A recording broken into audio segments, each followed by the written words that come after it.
Greetings all. I'm Desiree Smith, Chief Information Officer in the Department of Information and Public Relations. And as always, it's my pleasure to welcome you to these live one-on-one briefings with members of government, ideally Premier and Minister of Finance, Dr. the Honorable Natalio D. Wheatley, for his updates on current matters. Today, the Premier is joined by Minister for Education, Youth Affairs and Sports, Honorable Cherie DeCastro.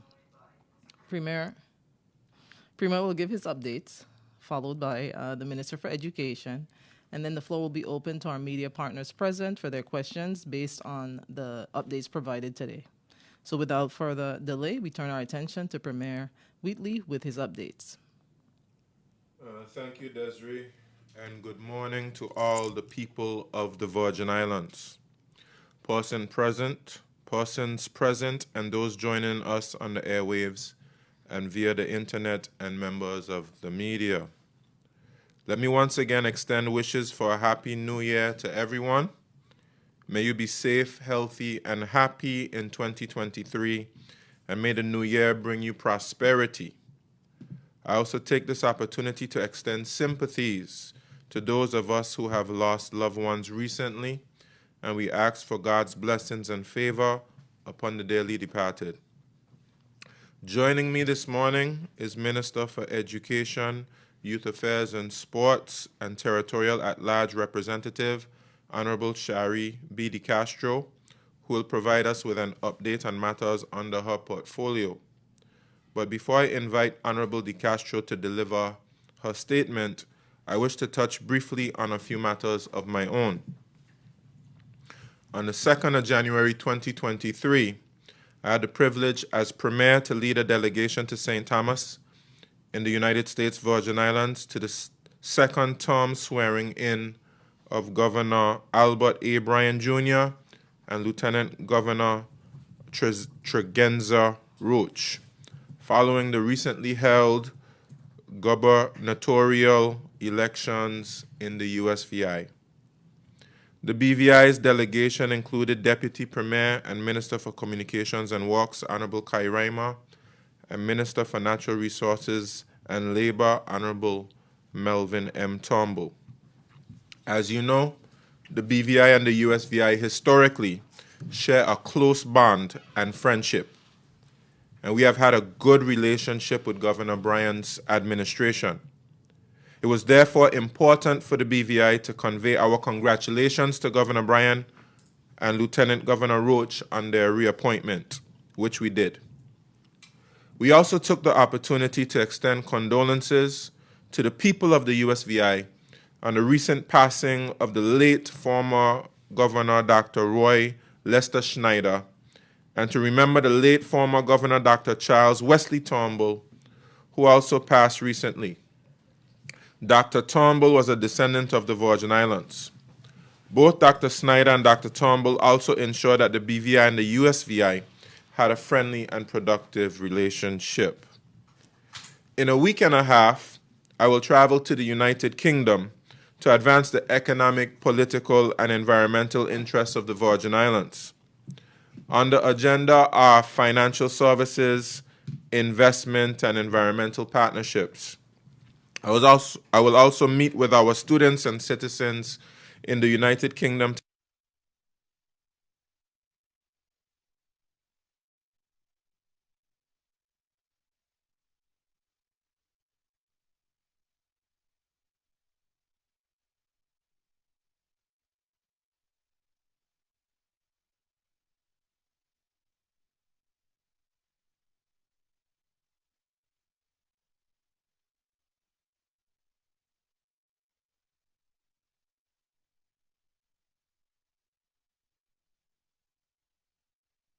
Ralph T. O'Neill, OBE. I look forward to updating the public on the outcome of the visit upon my return. Back at home, preliminary feedback suggests that 2022-2023 tourist season is off to a positive start. Arrivals of tourists in 2022 in November were 17,523. and that's compared to 10,759 in 2001. In terms of Belongor arrivals for November 2022, they stood at 5,834 compared to 2,986 in 2021. In December, tourist arrivals were 23,427 compared to 18,098 in 2021. For Belongor arrivals, we had 7,223 arrivals versus 4,984 in 2021. We have been seeing a lot of activity, especially during the holiday period. For instance, the Terrence B. Lettsome International Airport was very busy with flights coming in and going out. We saw a lot of jets parked at the airport. The seaport in Road Town was also very busy.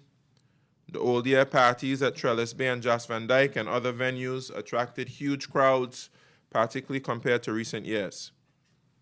The Director of Tourism, Mr. Clive McCoy, has advised that this year we will continue to see a lot of events on the calendar, and these are going to get bigger and better as recovery in the global tourism and travel sectors continue following the COVID-19 pandemic and the economic impacts of the Russia-Ukraine conflict.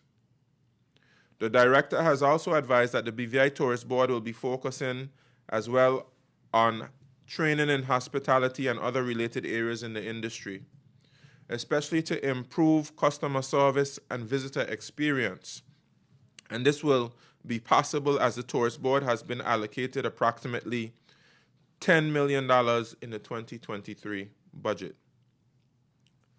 As I speak about visitor experience, this has been an area of focus at our air and seaports. At the Road Town Jetty, we have our Port Ambassadors program, which was started some years back. It is designed to assist arriving and departing travelers through the respective processes. On arrival, they are welcomed by these greeters, who also check that their forms are filled out correctly and answer questions arriving visitors may have. For departure, the ambassadors will guide visitors through process of departure tax, security, and again assist with questions guests may have about the departure process. This service was affected by the pandemic, and in short, while the service will be restored at other major ports. And in a short while, the service will be restored at our other major ports.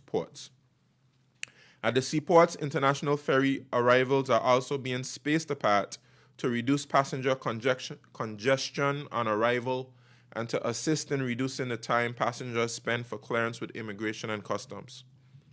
The BVI Ports Authority is also planning some beautification projects that will further enhance the visitor experience. As regard to the BVI Airports Authority, Managing Director Mr. Kurt Menal and his team also have a number of new initiatives in store to enhance the experience for travelers, both visitors and residents, and to make our airports a preferred and convenient choice for traveling into and out of the Virgin Islands.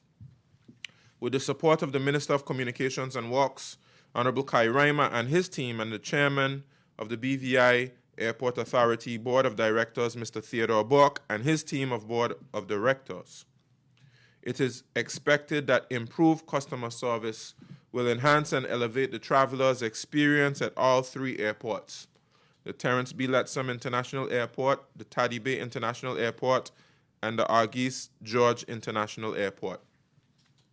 BVI Airport Authority's main aim is to improve customer satisfaction, which includes travelers, vendors, and concessionaires.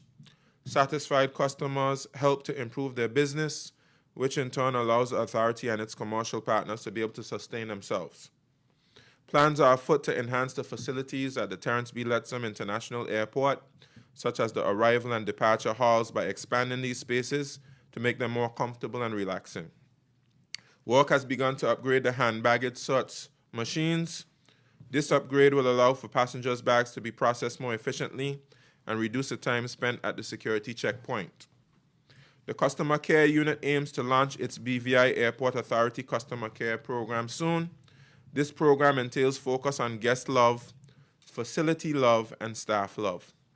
Guest love aims to elevate service delivery through the Airport Council International Airport Service Quality Program. The customer services team strategy will be data-driven and constantly benchmarked against other airports of similar size, regionally and internationally.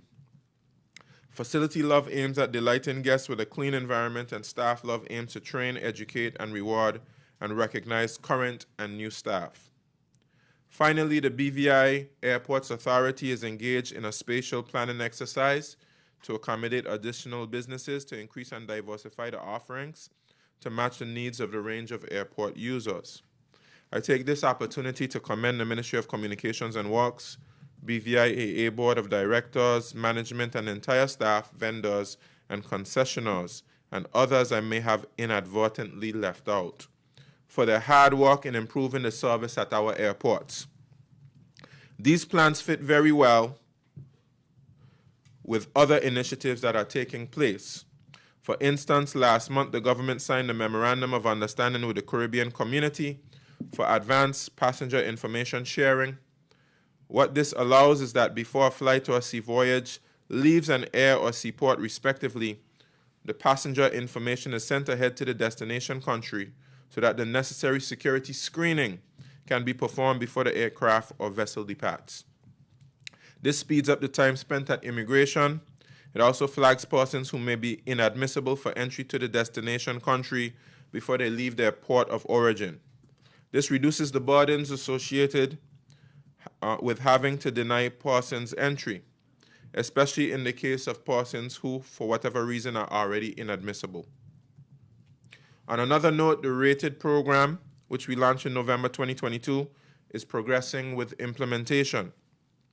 A number of persons have applied for the program, and we have already been able to put persons to work in areas such as the much-needed beautification of our roadsides.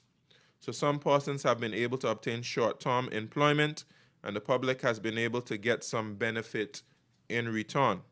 And let me just remind the public as to why the bush on the roadsides became so overgrown over the last few months. Procurement has come under scrutiny in recent months, and one of the concerns raised was the way in which the bush cutting contracts were being issued. So we had to halt the issue of those contracts, which supplemented the labor force for roadside maintenance. We were left with a gap while a new system was developed and implemented to get this work done. The RATED program is a lot more transparent and will allow more persons to benefit from these kinds of opportunities than under the previous system. In the upcoming weeks and months, we will be moving forward with implementing the other aspects of the program, such as the training and apprenticeship. I therefore want to continue to encourage persons to register their interest for the RATED program so that as the other components come on stream, they will already be in the database, because applicants will be selected on a first-come, first-served basis. And I want persons to bear in mind that the RATED program is not just for roadside maintenance and beautification. It is for other types of opportunities as well.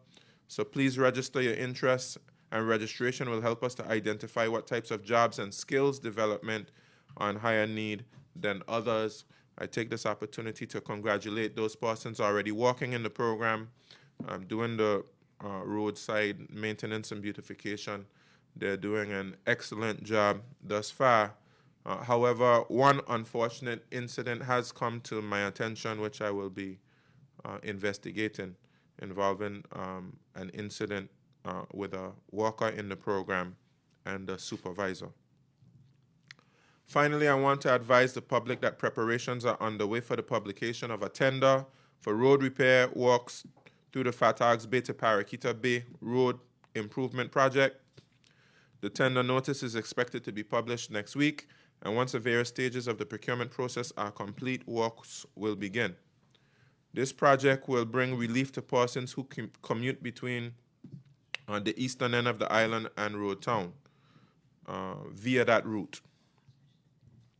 With these few words, I would now invite the Minister for Education, Youth Affairs and Sports, Honorable Shari B. DeCastro, to give us her remarks, and then the media will be invited to ask questions. I thank you.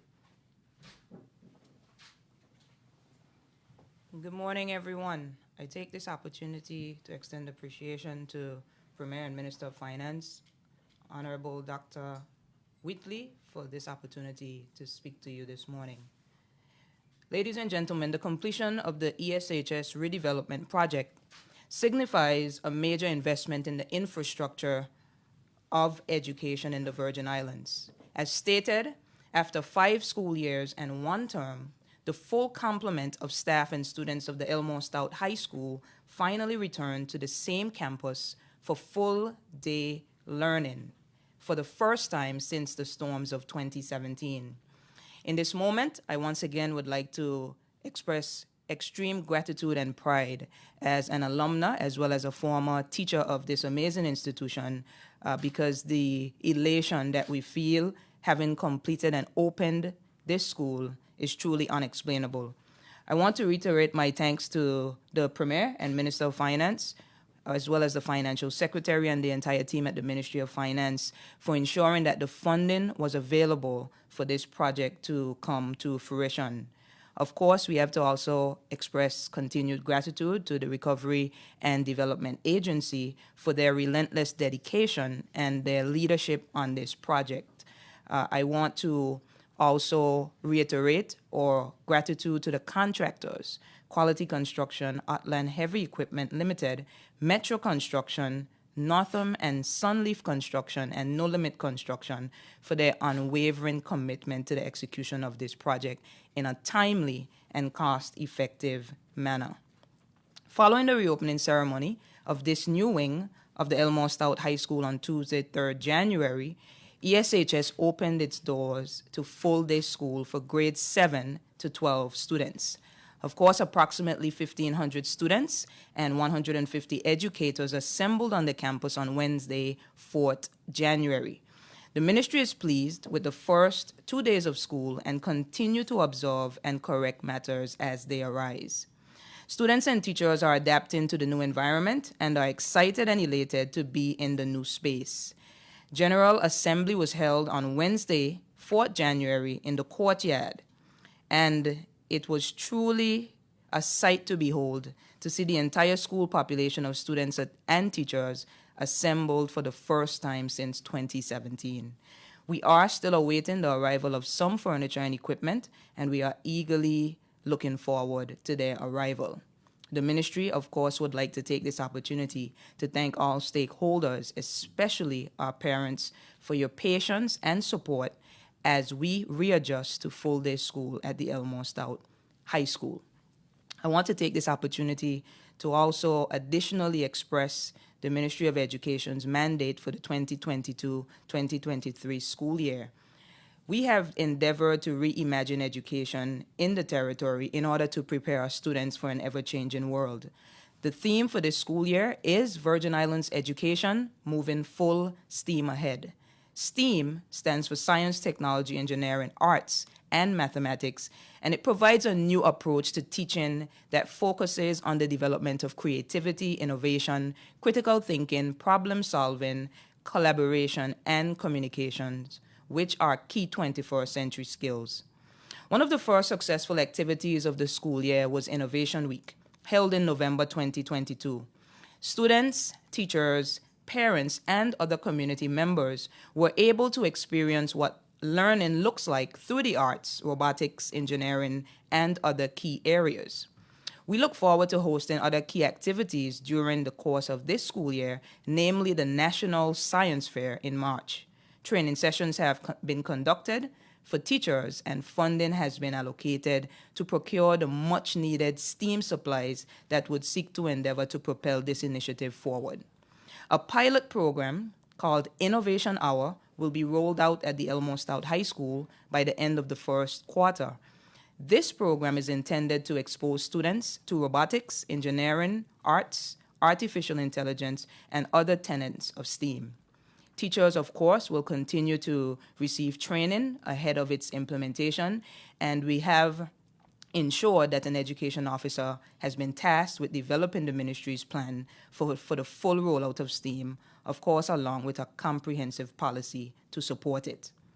As we seek to reimagine education in the Virgin Islands, it is crucial for us to review the existing curriculum to ensure that it aligns with the tenets of STEAM education. This includes what subjects are offered, what topics are covered, and at what developmental stage, which strategies are used, as well as a shift in focus from content knowledge to the application of 21st century skills. The last curriculum review in the Virgin Islands was done in 2007. Therefore, we are long overdue for a review, which will commence this year as the requisite funding has been provided in the 2023 budget. Also integral to this is the mandate to provide modern and effective resources for all schools in the territory, inclusive of early childhood, languages, mathematics, science, technical subjects, music, art, physical education, and special education. This is because as a government, we strongly believe that our schools must be fully equipped with the necessary resources in order to facilitate teaching and learning effectively. Hence, funding is now available to provide these educational manipulatives and teaching aids for all subject areas. Therefore, students who are kinesthetic, visual, auditory, solitary, social, verbal, or logical learners will be equipped with the much needed resources in our classroom in order to diversify the delivery of instruction to achieve optimal learning. This year, we are also finalizing the review of the Education Act, a number of policies such as the Early Childhood Education Policy, the Special Education Policy, Promotion, Placement, and Retention Policy, Graduation Requirements, STEAM Policy, a Curriculum Policy, Professional Standards for Educators, and an update on the Discipline Policy and Student Code of Conduct are being created or amended to support the transformation of education in the territory. This school year, the ministry has also implemented mandatory professional development of 20 hours per teacher each school year. This month, the ministry, in collaboration with the Institute of Education at the H. Lavely Stout Community College, will conduct an effective leadership training initiative for principals that includes face-to-face sessions, fieldwork, coaching from more experienced principals, and preparation of an e-portfolio. This initiative is intended to give new and aspiring principals the support needed to be the transformational leaders that our schools need. Secondary teachers were trained in October of 2022 on positive behavior management as we seek to reimagine the way we handle student conduct. Secondary schools were charged with developing a positive behavior management plan for their campuses, and implementation of these plans should begin this term. To support this and other initiatives, the ministry has reinstituted the mandatory use of identification cards for students at this level. Elmore Stout High School students and teachers now have ID cards that will be used for identification purposes and to take attendance. All secondary schools and teachers will eventually also have these cards. Finally, in relation to infrastructural development, I would like to give an update on ongoing and new projects. The Just Van Dyke Primary School multipurpose educational facility is currently 4 months into construction. The milestones that have been accomplished thus far are as follows. The construction site has been fully cleared and prepared for the new building's footprint to be located. The lower level foundations has been constructed. The basement level floor slab has been poured in place, as well as a portion of the ground floor slab. Strip footings for the remainder of the ground floor slab have now been completed, and a portion of the main retaining wall has been constructed. Works continue on this project. In relation to the Eslin Henley Rochelle Learning Center, the designs have been completed, and we will build this school this year for the differently able students of the Virgin Islands. Of course, we had stakeholder engagement. We also have already prepared the statement of requirements. Final designs have been approved and completed, and conservatively speaking, the contract should be signed in the first quarter of 2023 and completed within 18 months of contract signing. In relation to the Altes Catliff Primary School, the Board of Condemnation is being finalized for demolition to commence. Following that, we will move into the design phase. There will be consultations in order to come to a swift decision on the final design.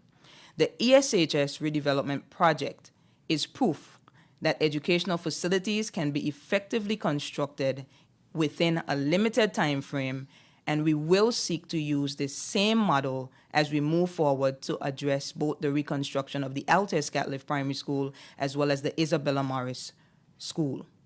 Ladies and gentlemen, as we build educational facilities, we are also building community, building curriculum, and building the character of generations.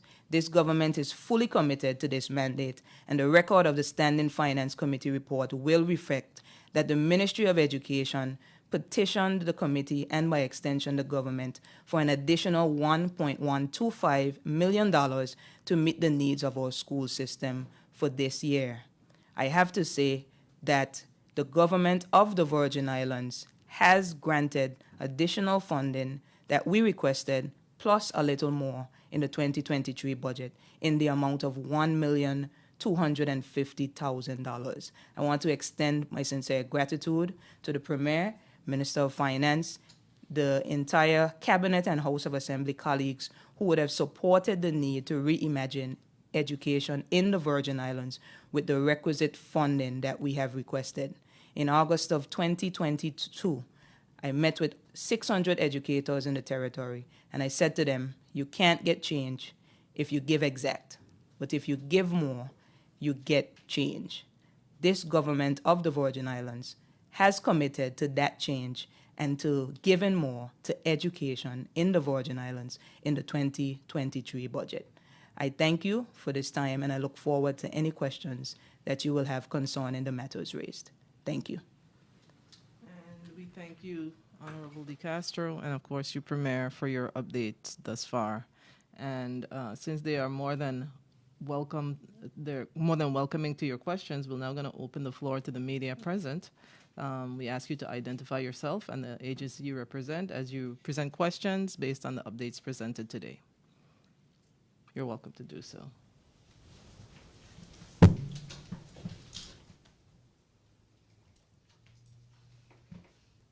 Good morning, Premier. Good morning, Honorable DeCastro. Good morning, Des. Compliments to the new year to you all and to my colleagues. Kathy Richards, JTV. For the Minister of Education, to start off with the topic at hand, we haven't heard quite much on the deadlines in terms of the other school projects that are to be started and those that have started already. And if you can give us some update as to what's happening with the Altes Catliff Primary School as well. Okay, so as stated, the Altes Catliff Primary School, a board of condemnation had to be approved by the Cabinet, which was done in December 2022. And we are currently awaiting the completion of that so that we can begin the demolition. So the funding has been provided to demolish the Altes Catliff Primary School, and we believe very shortly that will commence upon the completion of the Board of Condemnation. Of course, we will then go into the design phase, which will be put out to tender, but stakeholder meetings will commence this month with school and community and parent personnel to be able to really solidly define what we would like to see in terms of the plans, the infrastructural plans for Altes Catliff. Okay, deadline for the other schools that are to be done? So, of course, as stated, the Just Van Dyke Primary School is an 18-month-long project, and 4 months, we are now 4 months into the construction of that project.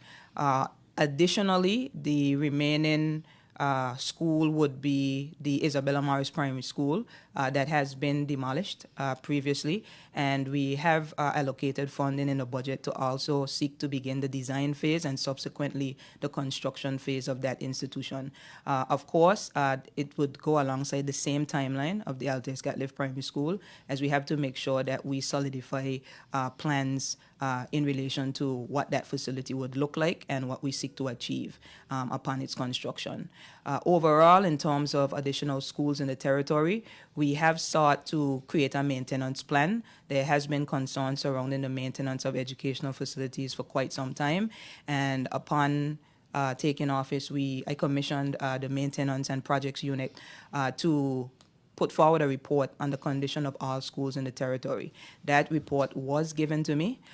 Based on the costings that were submitted, a total of about $1.6 million was given in relation to the funding that would be needed to seek to begin to remedy those maintenance needs. We are still awaiting a report on the costing of about 6 schools, and once we receive them, we will actively seek to pursue the maintenance in that regard. So overall, we're well on our way through our maintenance unit in the ministry, as well as through contracting services and projects. We have already sought to begin to maintain our schools based on the priority areas that have been addressed. Okay. Following the passage of Hurricanes Irma and Maria, all the storms in 2017, there was a talk of constructing junior secondary schools in at least 2 districts. I think District 1 and District 7-8. Yes. I think it was. Are those still in the making? So yes, so when I mentioned the Isabella Morris, previously primary school, that is one of those areas that we are seeking to solidify. We are going to re-engage with the community one last time to make sure that we are fully understanding of their needs and what they envision for the completion of that project. And we are also currently seeking to identify land space in the 7th and 8th district to be able to facilitate that junior school in that area. So those plans are ongoing, and hopefully by the fourth quarter of this year, we will be able to give an update on where we are with those. Okay. Madam Moderator, I have a few questions, and not to appear to be hugging the mic, can I go ahead with them? Okay. Thank you. Premier, this is to you. You would have spoken about your recent visit to the U.S. Virgin Islands, and we would have all seen that you had a few moments at the mic with one of the TV stations there. You spoke about 2 things that are of interest, elections for the Virgin Islands and the relationship in terms of ease of travel and commute between the 2 islands. First, let's talk about the latter. What really is being done in that regard in terms of fair commute? Well, we had a decision that a few months ago that we reversed, which required work permits and trade licenses for the charter boats coming out of the United States Virgin Islands and other places. We reversed that because, of course, it did not have a basis in legislation. It was a policy decision made by a number of departments. So upon close examination of the situation, a closer examination of the legislation, those charter boats were able to enter without work permits or trade licenses. And that helped to ease the commute for them coming into the BVI because, of course, that increased the administrative burden on our departments.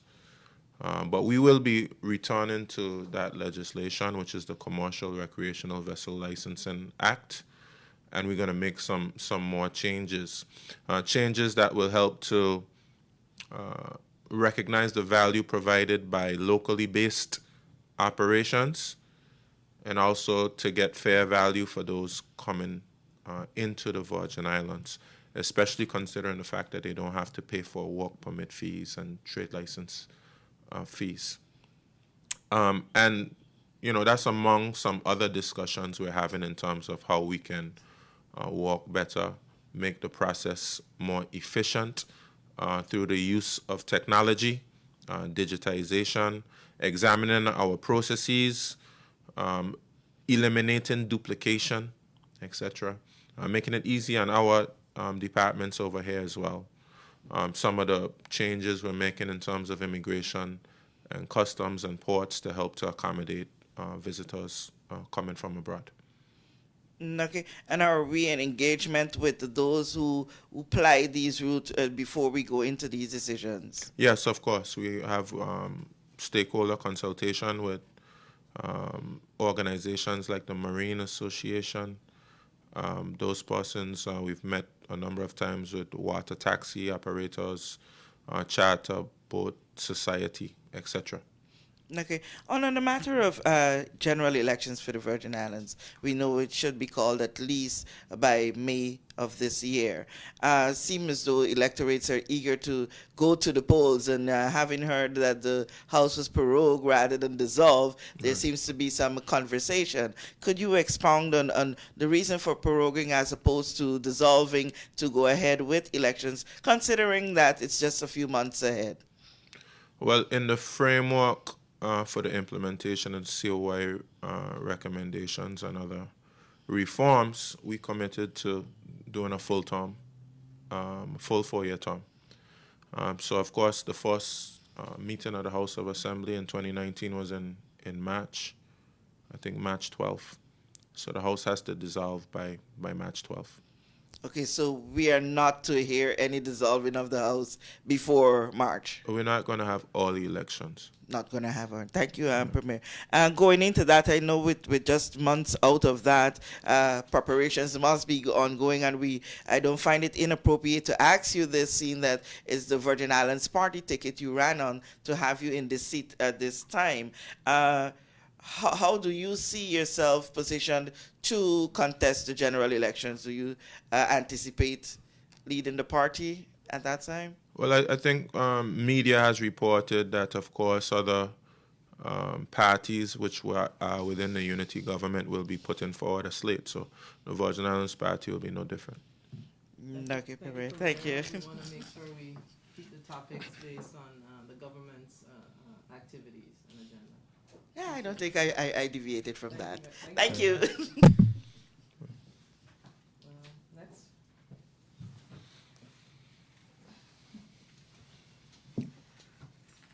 Good morning, Cindy, Roseanne, Guava Berry Marketing. Okay, so let me just get my question.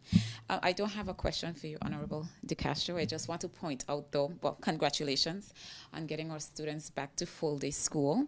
But I think there is an issue with students, with everybody getting back to school, junior and high school. There seems to be a transportation problem at the end of school. All the students that need to be on the bus aren't able to get on the bus. So there seems to be some shortage of transportation, if you want to look into that. Yeah? Okay, thank you. Let me take this time to respond to that. I have been updated by my team in relation to the transportation services that the government subsidizes for the secondary schools. As far as we understand it, everything was in place for the start of the new school year, but I will seek to look into what you have mentioned No problem. and have it rectified. Thank you. Okay. Premier, I have, it's kind of one question, but a lot of questions. 3 to be exact. Okay. I'm being kind. It's 2023. There are 3 persons hired under your request to provide service to the government: Sanjay Greenidge, Alyssa Solomon, and Fitzroy Randall. Can you tell us in which government departments they are hired and the process they went through to be hired? Where is the money coming from to pay their salaries? As you've stated many times, that government has no money. Well, as you know, my good friend, Sister Roseanne, that we pass a budget. So the budget to pay any persons would have been budgeted through the process. So we do have money, money that is within the budget. But of course, if things are not unbudgeted, of course, you have to find money to be able to do those things.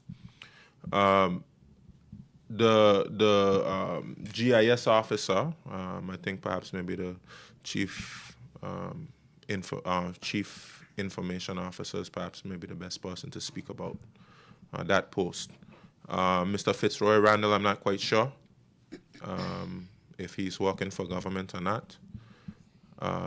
And you also mentioned Miss Alyssa Solomon. She's working in the Premier's office. Okay. What was the process that they went through to be hired? Your chief. Yeah. So I guess. Well, Premier, as it relates to Sanjay Greenidge, she was interviewed after putting in her application to HR after the vacancy was advertised for the position of information officer, and was interviewed by a panel of experts in the field of media and journalism and PR, and she was selected as a viable candidate to be employed in a position Where did the that ads go out? existed vacant. It went out a couple of times last year. So HR, the positions that are on the record for government, any government department, and so we had a vacancy, and we put in a request for advertisement, which is on the government's HR website.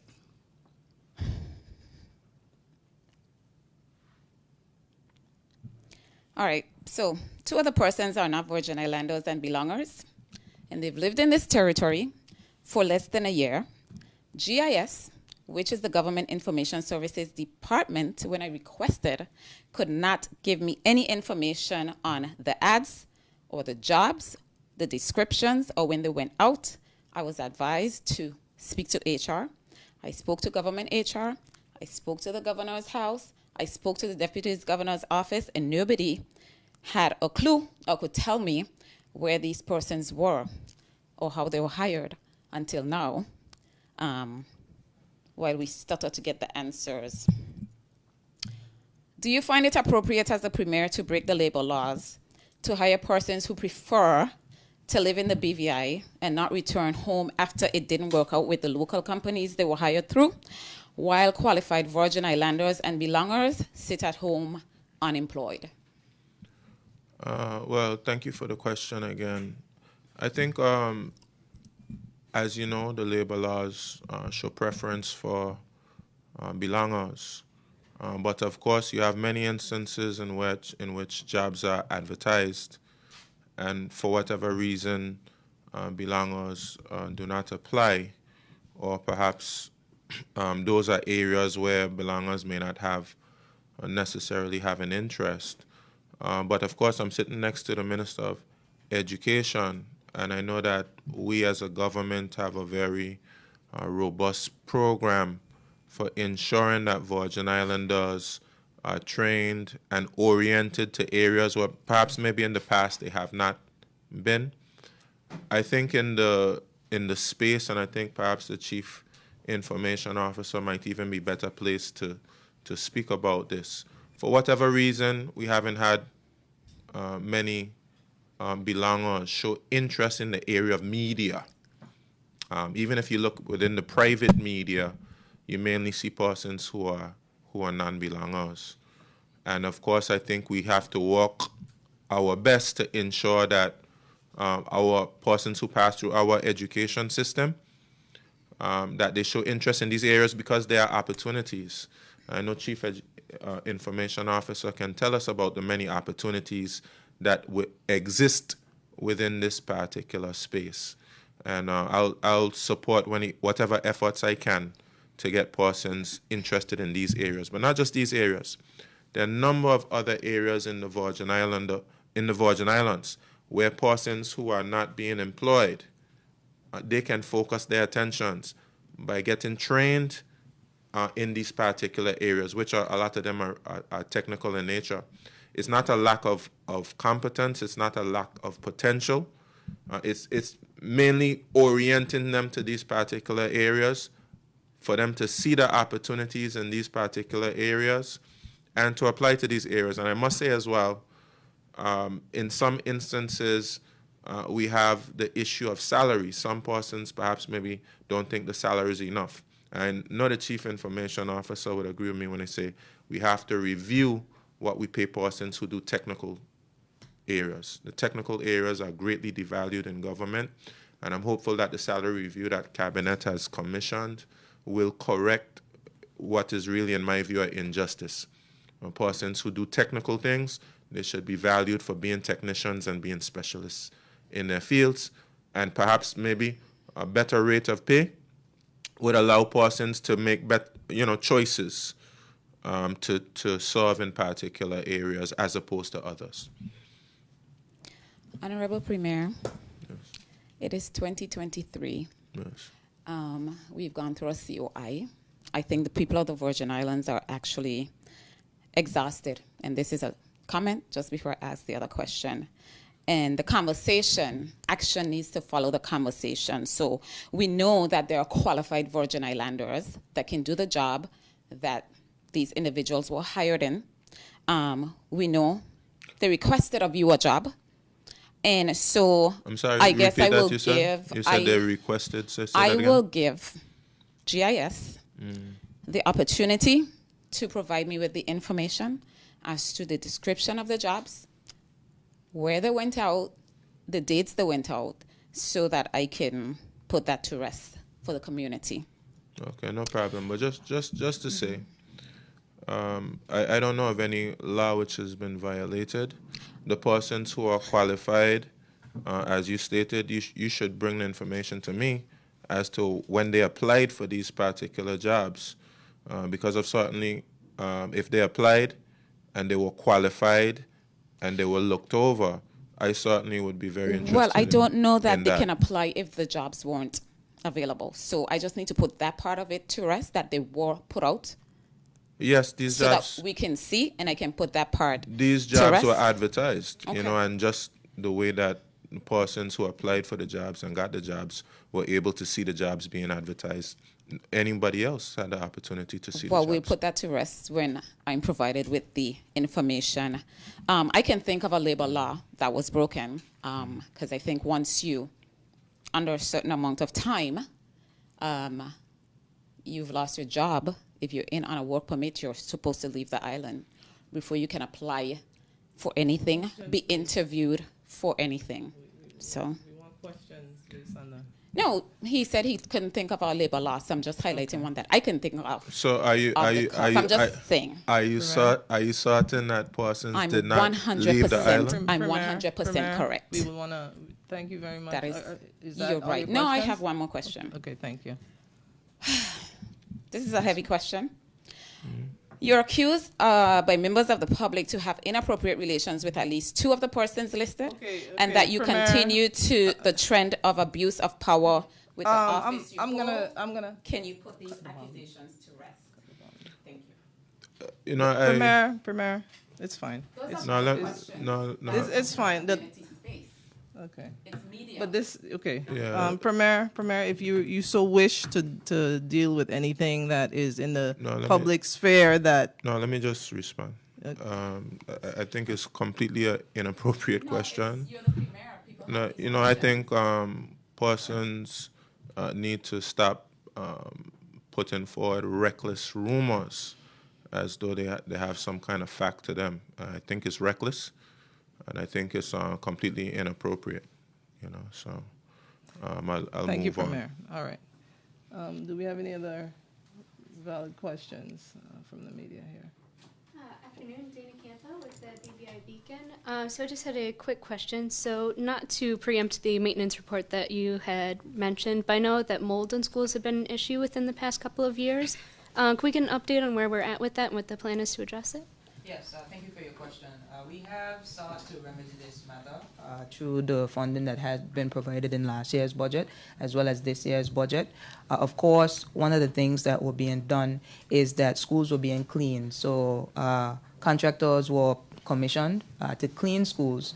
However, based on the report received, we realized that it was beyond just cleaning. We had leakage and water entry through roofs on many schools, and we have subsequently sought to ensure that that is rectified.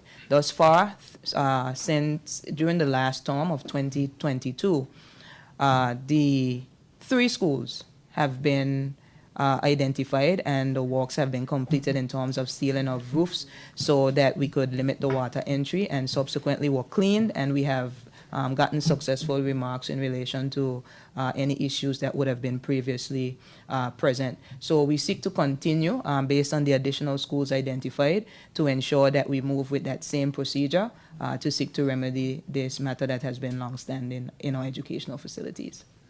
All right. And obviously, Althea Scatliff was a pretty dramatic example, but have any other infrastructure issues come to light? Or Specifically in the report, I believe many instances has been highlighted. It's mostly based on lack of maintenance over the years. And of course, that speaks to the reality of not only funding allocation for maintenance, but also having the bodies the maintenance officers to be able to provide the requisite maintenance. We have sought to address that in this year's budget, and we will be seeking to ensure that we can even advance that to have the additional personnel required. So as we construct new buildings, we not only need funding for maintenance, but funding for individuals to actually be able to carry out the maintenance in collaboration with potential contractors, given the magnitude of work that is needed. So overall, I believe we are moving hastily along in that regard, and we are paying keen attention to the safety environment that our teachers and students operate in. Any decision that is made for a school closure or demolition is done based on reports from technical persons, and I do not apologize for doing controversial things such as these, because I believe it is imperative that our students and teachers are in environments that are conducive to teaching and learning, and we have to take proactive steps. And if we do not seek to identify the problems, they will never be addressed. So this government is committed to continuing on this path, and we look forward to seeing continued progress in the maintenance and reconstruction of our schools. And this is a question the Premier might be able to answer, but do we know if the window for public feedback is closed yet for a constitutional review? I know that hadn't quite been set in stone. No, you can still provide feedback. And we have a few other public meetings being slated for January. All right. Thank you very much. Thank you.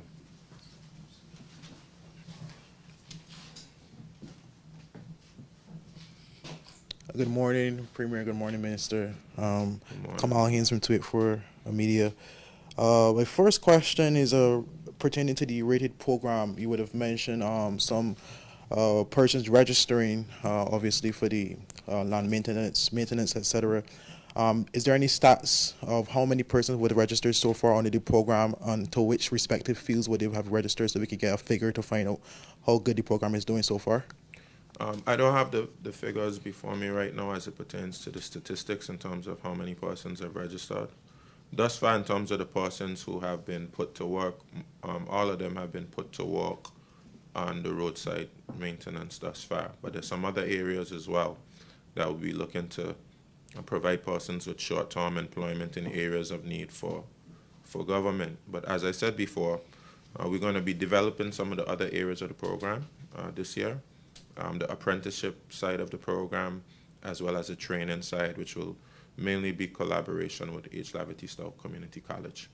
Okay. And you would have also mentioned that you have plans to visit the UK shortly. I do know that one of your, you've been lobbying, obviously, for that removal of the suspension of the Constitution, etc. Will that be part of your discussions, and how do you intend to approach that discussion when you do go to the UK as well? Well, certainly, yes. I will be meeting with the minister, and I certainly will advocate for that order in council to be lifted.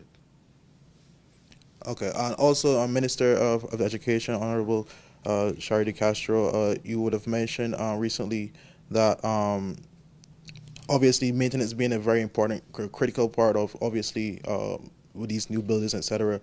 The Elmer High School just finished completing. Is there any maintenance plans in place up front to ensure that that particular school, even the L-shaped building that's recently completed, doesn't get to the state of some of these other schools across the territory? So yes, a plan is in place that is currently being upscaled, given the addition of this new facility through conversations with the Recovery and Development Agency alongside the ministry's maintenance unit. We are seeking to solidify that plan, which will require additional resources in terms of personnel, and I'm in discussions with the Minister of Finance to ensure that that is supported so that we could ensure the security and the safety as well as the longevity of these educational facilities. And also, too, as it pertains to these, for example, the Altius Catliff Primary School, the children that were displaced in terms of having, obviously, to pool with other students, is there any statistics regarding that temporary displacement of those students? What is the latest with those students? Are they still privy to that full day of learning? Yes. Thank you for your question. So I would have given an update on that not too long ago in relation to the Altius Catliff Primary School students who have been relocated to mainly 2 institutions of learning, the Enos Adams Primary School as well as the Francis Letson Primary School. Of course, initially for the Enos Adams Primary School, we considered a shift system.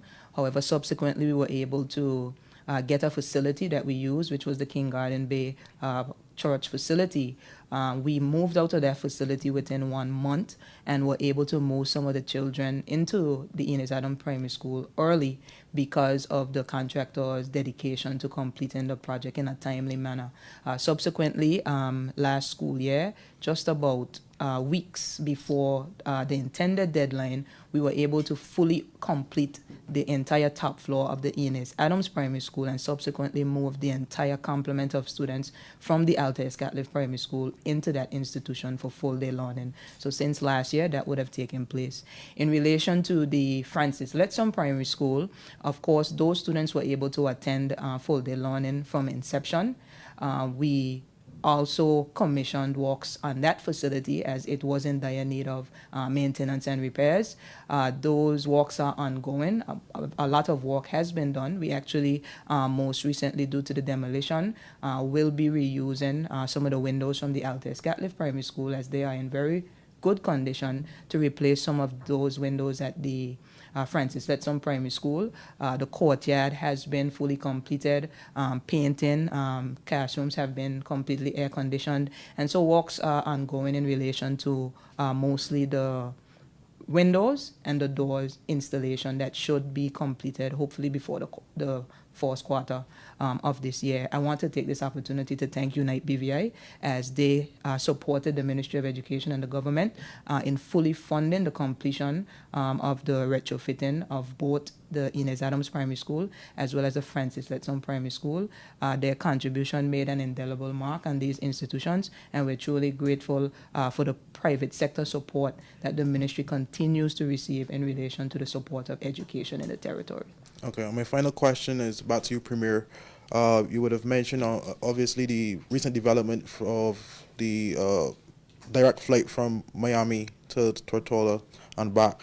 We would have seen in December, Honorable Reimer welcoming the largest commercial plane in the territory from Switzerland. Have there been any recent developments as it pertains to other direct flights to the territory that you would have had with any of the stakeholders? Not to my knowledge, no other direct flights, but certainly, the fact that we were able to land a 737 here, I think, really inspires confidence. Because, of course, the flight to Miami is with equipment that's certainly a plane that's not as large. It inspires a great deal of confidence, and we've been in discussions with persons who have shown great interest in helping with the expansion of the runway, which no doubt will provide more opportunities for companies to be able to fly in and out of the Virgin Islands. So you should be hearing in the next few months more about the expansion of the airport. But I know that the Minister of Communications and Works and the BVI Airports Authority, that they're in constant communication with other companies about, expanding our air access. And certainly, at some point, I expect him to come and update the public on that. Okay, thank you. That's been everyone so far, but I think JTV has one more question for you, Education Minister, if you may. Yes, thank you so much, Des. This is one that's very brief. The separation of Brigado flags, junior and secondary, where are we with that? So thank you for your question. The ministry is currently in conversation to finalize plans regarding that. It has been an ongoing and growing concern for students at different levels to be on the same compound. I believe we are currently seeking to ascertain the matter of the land that had been previously identified for the area. And so I'm in discussions with the Minister of Labor to see exactly where we are with that. The Minister of Land, to see where we are with that. So those discussions are ongoing, and hopefully I'll be able to give an update on that in the coming weeks. But it is the intention of the ministry, and by extension the government, to seek to ensure that the separation of that school is not only commences, but is completed. So that is ongoing, and I seek to give a report on that within the coming weeks. Okay. Premier, did you respond to where we're at with the implementation of COI recommendations? I don't recall hearing. We put out a dashboard. So a dashboard should be coming out for January soon. But as I stated before, just about, the majority of the recommendations have been begun. Okay, there's of course we have lots of reviews. Many of them are coming in right now, which will of course help our completion rate. But the important thing is the majority of things which should have been started already have been started. And we are definitely on track with things that should have been started, perhaps maybe 1 or 2 or 3 lagging behind in terms of starting them, but we're being we're treating them urgently in terms of getting everything done that needs to be done. And of course, there'll be some deadlines that we're requesting to be adjusted. But my assessment are that things are going pretty well.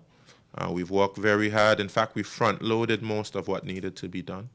So the majority of things have been started already, and it's just for persons to complete their reviews, etc. Thank you. Thank you. Thank you, Premier. I just wanted to add to that for the media that they can be sure to check the government's website and see the link on the carousel for the dashboards, the monthly dashboards from the unit, the implementation unit. So that brings our press briefing to a close. So we want to thank the Premier Wheatley, Minister for Finance, and Minister for Education, Youth Affairs, and Sports for your updates and your presence here today and your openness to the questions from the media. We want to thank the media for your questions and interest, so you can update your stakeholders and your audience on the very important information of the government.